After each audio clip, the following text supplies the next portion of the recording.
My name is Ashley Cleary and I'm 21 years old and I have 3 tattoos. The one on my ankle is in the shape of a heart. One side is a treble clef and one side is a bass clef. The clefs are used in sheet music, like for reading for the piano or playing the bass. I played the bass for about 7 years of my life, so that's one of the reasons why I chose music as a theme. And the one on my stomach is in the shape of a shooting star, and it has music notes on it that are based from the song You're Not Alone, and that is in a video game called Final Fantasy IX. And I guess the shooting star kind of gives the song a cool touch.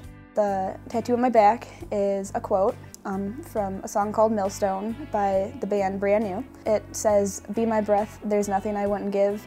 It's my biggest one, so it took a lot of courage to do it, and the quote means a lot to me and I just love it. I would definitely hate if any of my tattoos got removed, just because every time I got them I had a reason, and I mean, I want them for the rest of my life. I don't regret any of them at all. I know when I'm old and wrinkly I'll still love them.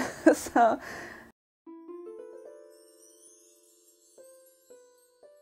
Well, started with the starter tattoo, I like to refer to it, the rose on my ankle. Got that one cut in college. My grandmother and my mother both raised roses, and they're just, it's just everything feminine and family as far as I'm concerned. And then I got this one here, and I have another one that's the same symbol except on my back. And these are traditional Celtic patterns. I started getting into these when I started exploring Celtic paganism, actually. And I decided to start practicing Celtic paganism. And I wanted the symbols, I wanted to feel that connection. This one is my personal favorite. It's the one that everybody notices. Yes, the answer to did that hurt? Yes, it was excruciating. But it's just, again, that connection to flowers and that feeling of femininity.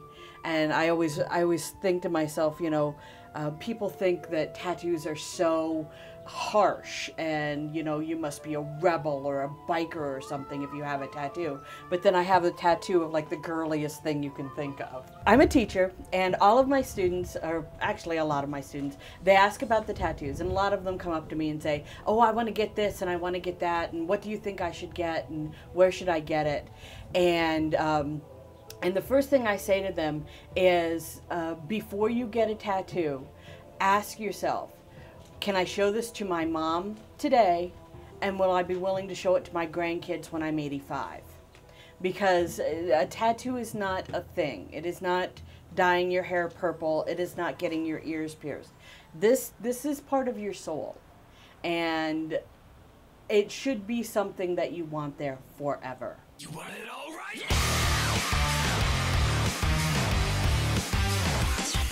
With the most meaning and the most weight behind it would be this one on my neck, which is also the most recent. They just told my grandfather that my grandma doesn't have long at all, like she has a matter of days. He reaches over and grabs her hand and clasps it in his hand and then puts his other hand on top. He just leans in and with all the strength that he has, just says, "You know I love you." The one that's on this side of the neck, it's French for art is a weapon, which is something that my grandfather taught me at a very young age. The ones on your fist, what do those say? It's a Latin root word that they use the same root for passion as for patience. And there's a book that I absolutely love called House of Leaves by Mark C. Danielewski. It says, "Passion has little to do with euphoria and everything to do with patience. It is not about feeling good, it is about endurance. Like patience, passion comes from the same Latin root pati. It does not mean to flow with exuberance, it means to suffer.